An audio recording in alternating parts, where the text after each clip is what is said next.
बालम के ले जबो बाजार हो लाल। गौआ के लोगवा पूछे के ही हवा तोहर हो लाल। पापा जी के नौकर हथिन भैया जी के गुलाम हो लाल। ससुर जी के नातवा से सैया हथिन हमर हो लाल। ससुर जी के नातवा से सैया हथिन हमर हो लाल।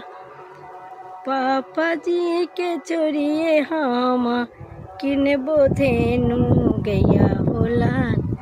दूधवा पियाई बालम के करबो से आना हो लाल। दूधवा पी